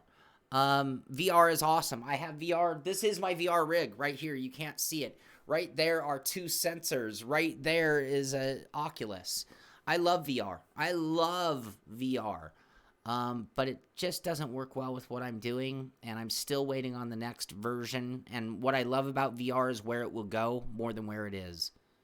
So that's my answer. Billy, your thoughts on VR, huh? I make people just as happy with this stance as I do my direct drive stance. VR, I think. I'm going to go to the bathroom. Me, You entertain the... I think I know what you're going to say. I'll be right back. Yeah, you've heard this deal. I don't need... I think the best thing about VR is it helps most people get rid of the 2D effect, which prevents somebody from looking into the corner. I have an ultra-wide monitor. I don't necessarily need that. I also think it looks better when I'm recording a video that I'm not using a VR headset. The VR headsets are also making gains in higher fidelity in the screens that we're using, so they're going to start looking much more clear, and that's more important to me. So when those get to be a level that I find them acceptable, I will probably make a switch to VR. But there's also another caveat to that, is that every title doesn't use VR, and I don't feel like switching back and forth. So I am perfectly happy running on a 2D screen. I've tried VR. VR is, once you get over the initial shock and awe of it, really doesn't do a whole lot for me. But I understand why people absolutely love VR. I don't find it more immersive. I don't find it more interesting or intriguing because I know what a real racing in a real race car is like. You can't look around that much. You can't. It's mainly, I think, the advantage of VR is space, number one, and two, it helps people accustomed to looking into the corner. And I think with a 2D screen, for most people, that is not an easy thing to do. So it's just more natural to look into the corner with a VR headset. So again, it's one of those things where it's something that I don't need. So I don't buy it. There you go. There you go. What about next gen? Did you cover that in your... Yeah, possibly. We'll see. I still have that rub where not everything is using VR. Right. So a minor thing to consider, but to me, it's more of a major thing. I don't want to bounce back and forth, and making videos is, to me, I don't like watching VR stuff in streams or videos. It's just not, the only thing I've ever liked watching that's VR is American Truck Simulator, because I think it's slow enough that it doesn't make people queasy. Yeah. The other thing for me on the VR, I don't think I covered this, is my experience, and I think you could become really more proficient at it, but my experience is it doesn't switch back and forth very easily or well. So when I have enough problem remembering, like, checking my audio for show beginnings, VR is just throwing one more piece into it, and now I'm also flying a little blind because I'm in it, you know? But then if I switch back, it's just one more thing that I have to double check off my checklist of, setting everything up. So that's why I built a VR rig. I built a second rig to be specific to VR, so that it wouldn't impact my normal usage. But it was more for me, and then maybe that's what's relevant. I built it for me instead of for the show. Now I'll do some pieces, because what I'm actually going to do, now I'm going to throw getting back to that original, or one of the original questions. My goal, I've just been a little derailed, is to put the G seat on top of the next level motion platform with VR. That probably would feel pretty cool. That I'm really, really looking forward to. But admittedly, I'm kind of going a little more for that carnival immersion experience than I am thinking of this as like, oh, that's going to be my new racing rig, look out world. Sure. Right? Just right off the bat. I mean, I'm kind of I see them as different purposes. That's the fun rig. That's the serious rig, But that's okay. I'm a connoisseur. I'll throw whatever at it, Yeah, laser cutters. It's not about needing it. You either love it or hate it. Actually, I'm kind of indifferent. I don't really have a strong feeling on it either way. I totally understand why people like it. Meh. That's about the best answer I can give you. Is for me, it's eh. Have you played Robo Recall? I know, and I only tried a couple of those. I don't even remember what it was. There was one with a roller coaster. This is like when VR first came out. There was one with a roller coaster, which just made me feel ill. And there was something else with a squirrel or something. A squirrel? I don't know. Oh, was it the hop around furry guy? Yeah, yeah, and you kind of like moved. It was like a Mario Brothers, but like rotational, three-dimensional. Yeah, whatever that was. It was one of the those little tiny experiences. Yeah, and then I believe I tried. I want to say it was Outlast, which is a horror game in VR. Was it Outlast? I'm actually afraid to do any horror games in VR. Or was it? Because I believe Alien Isolation, they wasn't officially made for VR, but I think somebody made a hack or something. I feel like I tried a horror title, if I'm remembering correctly, and that did surprise me. But after the initial shock of like being surprised and like it trying to scare the crap out of me, I was kind of like, okay, yeah, this is fine. Yeah, Lucky's Tale. That was the game. There we go. Thank you, Brandon. And yeah, Tim says Shaun has multiple rigs and he's single lately, ladies. Because women love sim rigs. Luckily, I have it all in this one room. I could shut the door and no one would know. Yeah, Brandon says VR coasters are bad. It did. Dude, that thing effed me up. I was like, oh man, get me out of this. I'm terrified of heights in real life. So roller coasters are one of my favorite things, but I close my eyes for the whole climb. And like if I do any of the ones that go up the thing and then drop, I close my eyes until we get to the very top, and then I look at the horizon, and then when it drops, I love it. I just can't do the climb. In VR, one of my favorite things, funny enough, to do is that demo in Oculus where you stand on the ledge of the building, and there's like a railing here and railing there. I saw that, yes. I love doing that. Like, I love just, like, peeking over because I get every sense of fear that is true. I mean, like, if I did it... I didn't try that, so that's interesting. Okay. Oh, and they have the good sound effects. So you get sound effects that match the moment. Just, man, my heart rate goes up, and it's like I get cold chills. And, oh, yeah, it's intense. And I love that. So, yeah, some of my VR enjoyment has gone beyond... sim racing. Again, I think Robo Recall is the best VR game I've played in terms of just, wow, this is, if they all played like this, VR would be bigger. I do believe that too. I think that VR, honestly, okay, here's my other opinion. Overall, my opinion on VR has been, hot takes. It's sucky. The content out there for VR specific is really limited, and most of it is just really bad.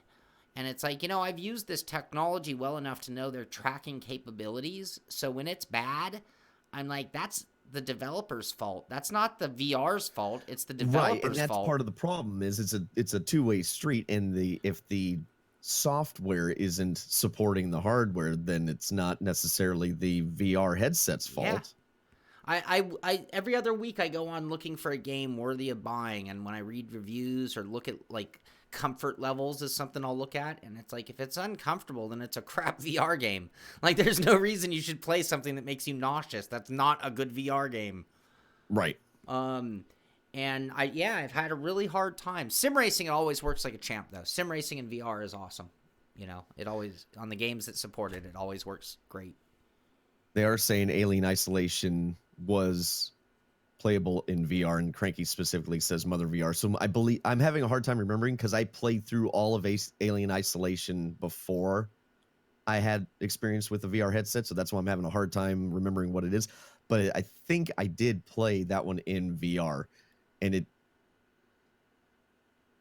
I don't remember. I don't want to say something that I didn't do, so I'm not going to say that. I can't say for sure. But yes. all kinds. Now we're all kinds of VR. If someone sent you a VR unit, would you use it? Yes. There you go. All right. I would. Yeah. That's my favorite question to Billy today. I would try. I would give it a long-term play to see if it, because I only had brief experience with it. So I would try. I can't say that I would be convinced, but I may just do it just to do it, like just to experience each and every sim that I possibly can. Right. With it. I think there's a learning curve to using VR also. So when you use it in very limited amounts, your eyes are still adjusting, your brain's still adjusting, because it's very different. And then it takes time. So for me, there was an acclimation. I use that when talking about motion sims often. So like if you're really into sim racing and you jump into motion sim for the first time, it might be more distracting than valuable. Because you're so I would used agree to with what that. you That's do. what my feeling was. Yes. I think that people who've never sim raced can jump into a motion sim and be like, yeah, this is awesome. But somebody who sim races every day on a static rig is like, oh, I can't even, my pedals were a mess. I couldn't even, and they might even forget what they're doing because they're so distracted. Sure. And I think that VR has a little bit of that too. It's like first of all, if you get motion sick at all, you have to acclimate into it just to be able to wear VR. I get a tiny bit of it. Yeah. I'm not super bad, but every once in a while I kind of get that way. I'm pretty much non-motion sick. Like I go on boats, no problem. I'm not a motion sick guy at all. And every once in a while I'd get queasy. And in the beginning when I'd sim race, I'd notice that I'd not notice that I was getting queasy until I got out of it. And then I'm like, oh wow, I'm kind of messed up here. But it wasn't enough to annoy me while going. But now like I could drive it all day long with no ill effects at all. And I also find that in the beginning, you're hung up on things that you don't want, screen door effect, or if there is a hint of latency, you're hung up on it because the latency is what'll make you sick too. So if you tune your head and it's slower than you, you're going to get sick. That's like being drunk. That's the drunken effect essentially. Yeah. And so all of that takes time till you're going to get the most out of it for sure too. But again, like Billy, I don't like watching VR streams, so it has I know to some be my people phone. really like it. I know some people love watching the VR streams and Right. VR videos. It's just not for me, so I kind of just take the standpoint as I want to enjoy. I should be able to enjoy what I'm doing. In other words, I should be able to watch my own video. And even though when I'm editing my stuff, I'm like, oh, that's kind of cringy. I can at least watch it, and it's just I have a hard time watching VR streams because most people move their head too much. Sure. I'm thinking if I did it, when I drive, I'm like Mr. Body English, and it's like that means and it happens even more in VR. And it's like, man, are you really gonna want to watch this? Looks like you're doing this, Stevie.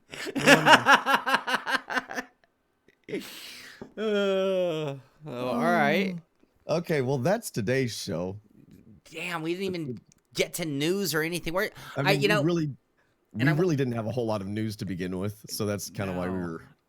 No, and I do have to get out of here today. That was the other thing. I'm like, hey, let's keep this show kind of short, and then I start monologuing, and you start monologuing, and we get great questions. Oh well, Chat's been great today. Thank you guys so much. Should we cover the news really quick, or is it not worthy? We can blast through it real fast. Can't we? All right. We can do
God, Shaun.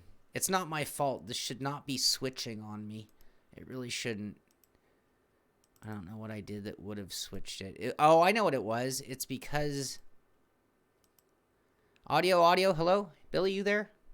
Yeah, I'm here. Yeah, you're there. Sorry, everybody. You know what?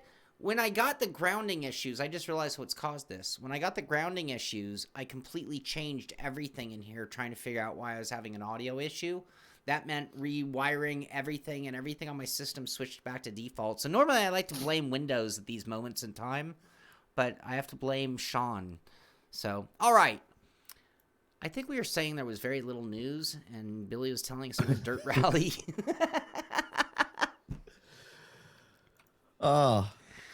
What's that about Dirt Rally? Okay.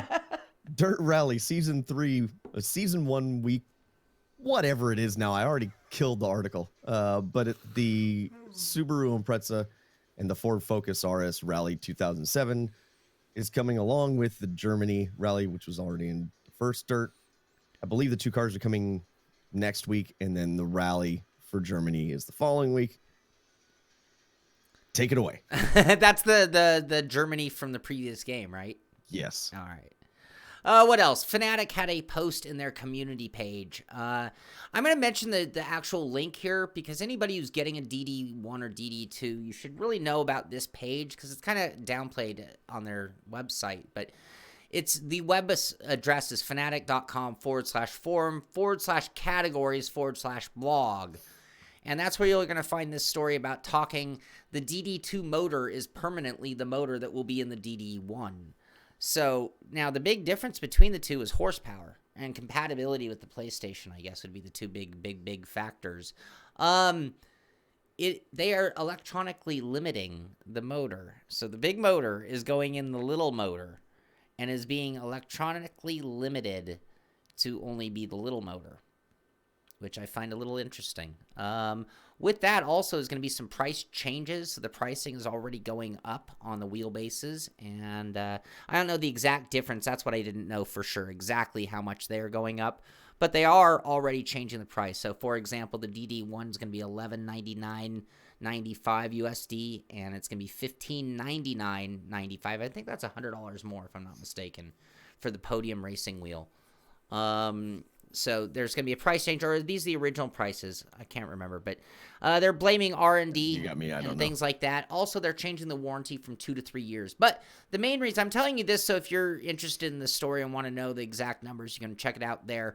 The other reason I'm pointing it out is if you go to their website and go to that link for their blog, you'll notice all on the right-hand side from here down is games. And this is where you would find the recommended settings for all the main sims that we play. So if you, again, you're trying to get this dialed in, it is not a plug-and-play wheel in that I've had scenarios where I literally couldn't turn the wheel to calibrate. It was so powerful that it was like, I can't even turn it to 900 because that's as far as I can turn without letting go. And so anyway, there's where you just say fart. Did you just fart? Did I? No, I didn't say fart. Oh, God. So that's it from Fnatic.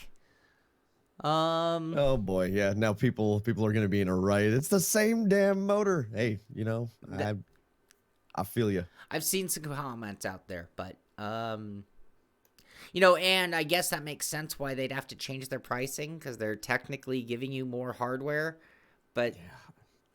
I don't know. Do you think someone will figure the breakthrough? Like, okay, absolutely. So here's the workaround, and now you've uncorked a DD2 for the price of a DD1. DD2 comes with a gold-plated ground wire. That's funny. All right, let's make this the last. News was really light. Let's make this the last news story. Ghost Racing plans console, PC, VR versions for 2019-20 launch, and this is all about Formula E. I did a little mini rant on Formula E the other day because we were all watching Talladega. Remember, we were all on Discord. Yes. As soon as the race ended, I flipped. And that sound. Anyway, go on. Sorry, go on with the story. Formula E. No, it's just kind of giving everybody a heads up about the Formula E racing title. We have no idea how sim or how arcade this is going to be, but it's going to be a mobile game. So this could be bad. A mobile for sim? everybody A else. mobile sim? Is that Yeah, what I we're mean, calling- if you scroll, okay, yeah, if you scroll down and look at it down here, oh man, prove me wrong, please. Yes, wouldn't I that would be like to be great? wrong. Oh, that would be I so would awesome. like to be wrong about this. It looks like a mobile game. If you're into mobile, I guess this could be a thing. Yeah. Yeah. Formula E. I was talking to John Hill the other day about Formula E because we're so resistant. You know, John bought himself a Cadillac ELR, so he's now part of the electric car revolution. But that doesn't change his thoughts and opinions on petrol racing, you know, and Formula E is the big thing in question. And I was thinking about it, though, and it's like, as much as I hate it, and I do say I hate it, I went out, I said it, I hate it. As much as I hate it, I thought back, you know, there was a period of time when they were first making cars that people on horses were laughing at the guys on cars, right? Oh, look at him and his fancy motorized fucking thing putting around at 2 miles an hour and breaking down all the time. And they resisted. I mean, you know, there had to have been a mass social resistance to the automobile for years until finally it was like so blatant that it was time to turn your horse into glue and drive a car. And I kind of feel like we're there with electric cars because, like, electric cars are monsters and have the potential to make gasoline cars completely obsolete. And it's like, it will happen. So right now, where those old guys on horses running around going, those stupid cars make all that funny noise. What do I say about e-car? Funny noise. But at some point when, like, every track record has been broken, we will all want one. I mean, yeah. Anyway, Formula E. Prove us wrong. I would like to be proven wrong about that title. It looks, I mean, from the screenshots, it looks like a mobile title. And if you're just porting that to PC and consoles or VR, oh well. It's the same issue I had with Real Racing 3 and the whole IMSA deal with the GTD cars, but whatever. That's not I'm obviously not the target for that. I'll leave it alone. Yep. Shaun, what are you doing this weekend? Oh, this weekend. You Yes. missed the super, you know, they're asking about the super stuff that you mentioned at the beginning. What's the super Here, thing? Let me go back to big camera. No, can't go back to big camera. I was going to say we'll lose our audio or something. This weekend, 2 things going on. Number one, I want to apologize to the entire SImpit endurance team because I feel like I kind of let the whole team down, and with that, some of the enthusiasm. But the main core group has stuck together and are running in the 24-hour Nürburgring this weekend. Yes, good luck to them. Yeah, good luck to those guys. I'll be pulling for you. I'll actually be tuning in from where I'm at. I'm going to be watching because Brandon's going to hopefully be able to stream the race. So hopefully from tomorrow morning to Sunday morning, will be the 24-hour of Nürburgring with the SImpit Racing Team, sponsored by Rick Motec. Good luck, guys, and I will be there for the next one. I hope. I keep saying that, but my calendar is getting crazy right now. In fact, that's another part of the story I need to remember, so I'll do that now. Next week, there will be no Wednesday show. There's not going to be a Wednesday pit stop. And Friday's show, Billy, we did an informal poll with the patron group, and it was overwhelming. Not one person voted against. It was pre-record, please, not wait for us. So, and then on Tuesday, I believe Billy and I are going to pre-record Friday's show. It'll be much like today's show. There will be no news. So if you have conversation, things, topics you want us to talk about, we're going to be without you guys.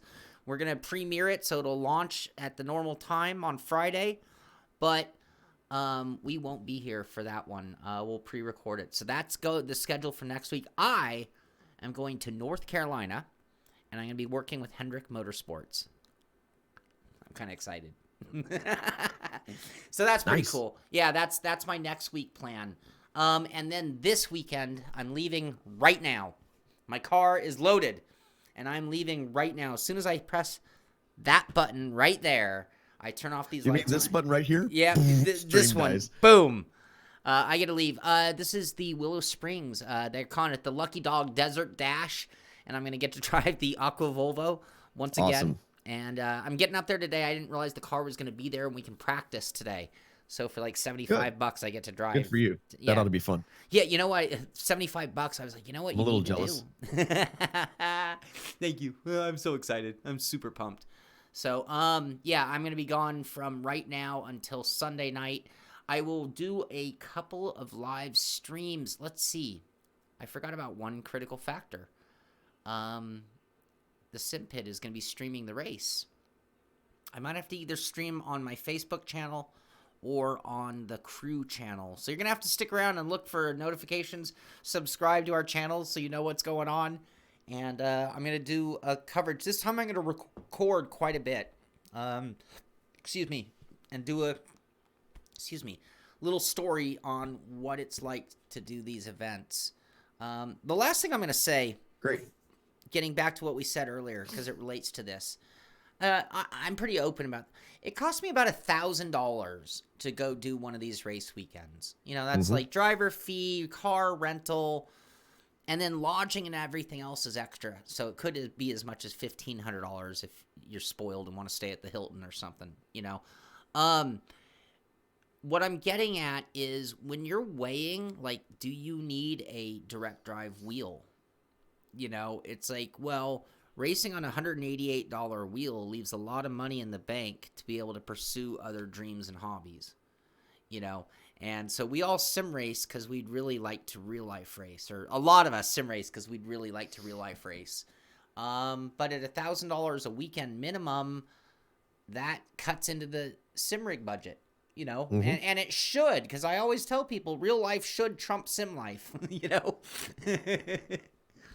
So, yeah, that's my weekend. I will do some live streams on probably the Facebook channel now that I've given it thought. We'll stream live from there. I'll be recording stuff. I'll have GoPro in the car this time, but I'm not going to be able to stream that. That'll be next. I'm working on that kind of stuff, too. Yeah, Cranky, see, exactly. You get an AccuForce for $1,000, and you can sim race for, 5-6 years easily on that wheel. Yep. I'm blowing $1,000 on one weekend, you know, and I guess that gets back to the main point of the show. I mean, I think from what we talked about today, it seems like the main takeaway is kind of a little bit of a different strokes for different folks mentality across the board. So I make all that comment about the, direct drive and all that, and I'm looking at RC cars so I can go race the nationals in like 3 months or 2 months, whatever it is. So it's all relative. Yeah, to each his own. I mean, it's really, there is no right or wrong in this game of life, and sim racing is just one aspect of it for us. Max is letting you know it's time to go. Yeah. Real quick before we leave, if some major news story happens while you're gone next week, I will do a live show to go over it, but other than that, there will be no news. But if something, I don't know, major and breaking happens and I feel like it's worth a discussion with people, I will do that for everybody.